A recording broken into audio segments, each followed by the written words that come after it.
ได้หูได้หูก็ได้หูเยอะ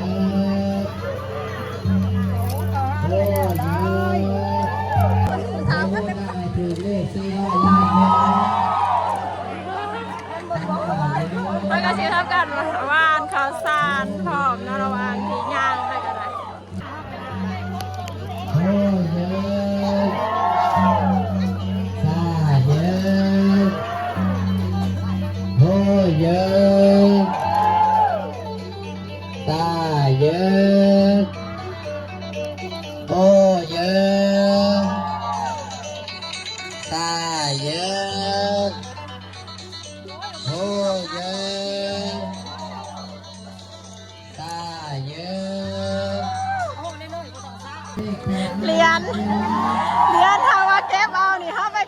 ไปซื้อยังไงอยู่เนาะในบ้านเขาซื้อยังบ่ได้แล้วเนาะ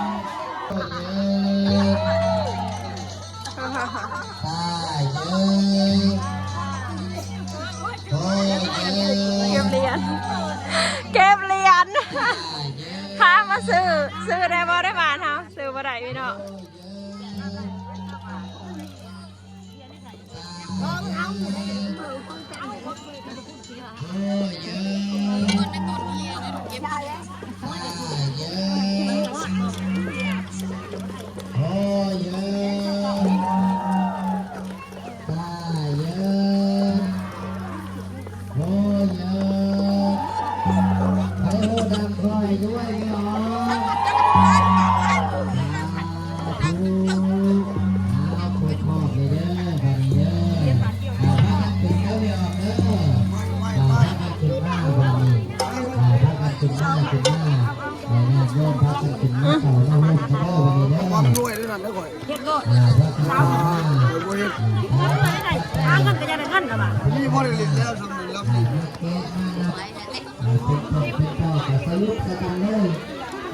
ขึ้นไหมห่อรอบแล้ว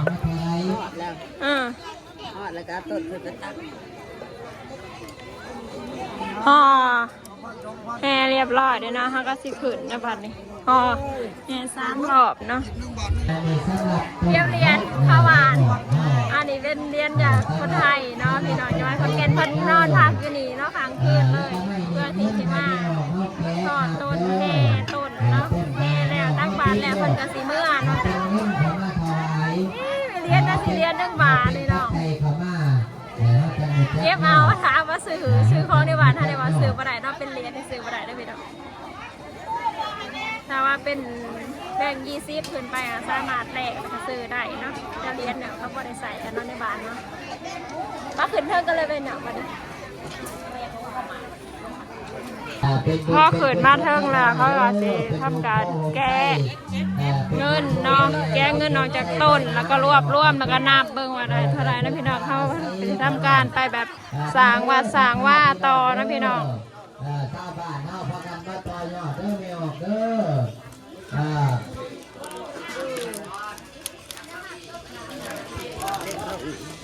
อแล้วก็มาอีกแล้วแก้วแกนศรัทธาดีมาอีกแล้วแก้วแกนศรัทธาดีเพิ่นมีศรัทธาความโมทนาน้อมขออนุโมทนาบุญนำพระเอกพระคุณครูบาใสมีปัจจัย20,000 กีบสาธุขออนุโมทนา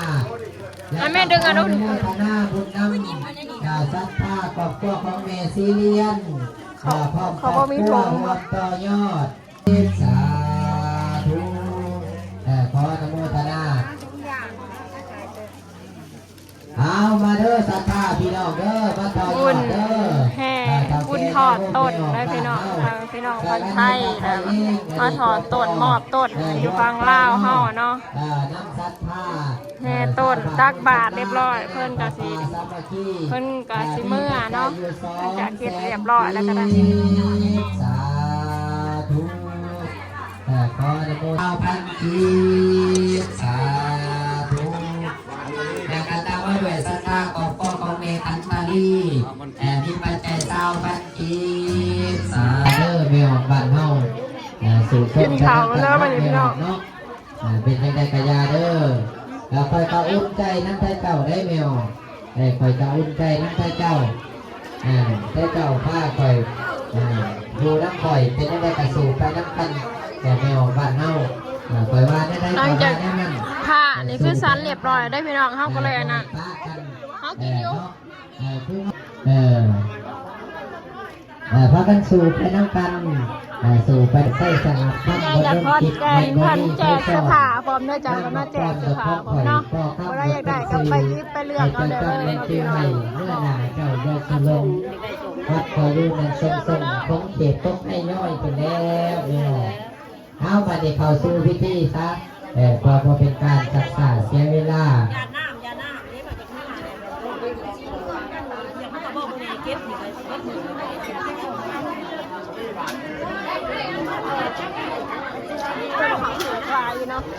เอามาเลยกระดูกกันเนี่ย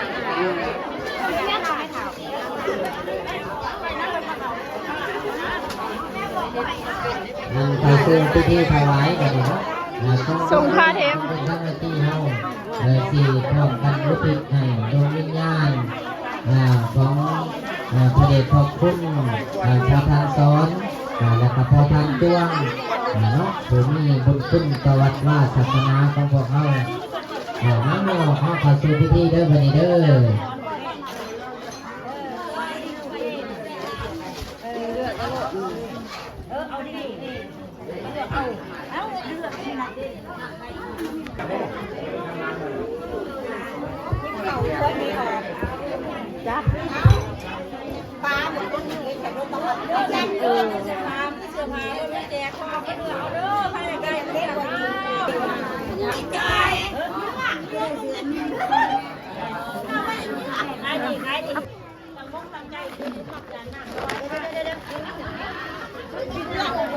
เอกสาร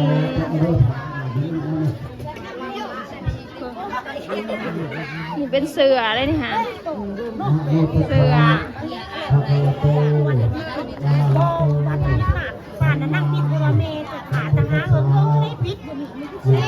ตักบาตรหยาดน้ำเรียบร้อยแล้วห้าก็สิเมื่อเนาะพี่น้องกับฟังไทยก็เขาก็สิเตรียมโตเมื่อแล้วเนาะเดี๋ยวบ้านห้าก็สิขี่รถเมื่อส่งเพิ่นอยู่หอดต่อคนดานไปแล้วพี่น้องเลยก็สิได้จบเมื่อกันเท่านี้แหละเนาะ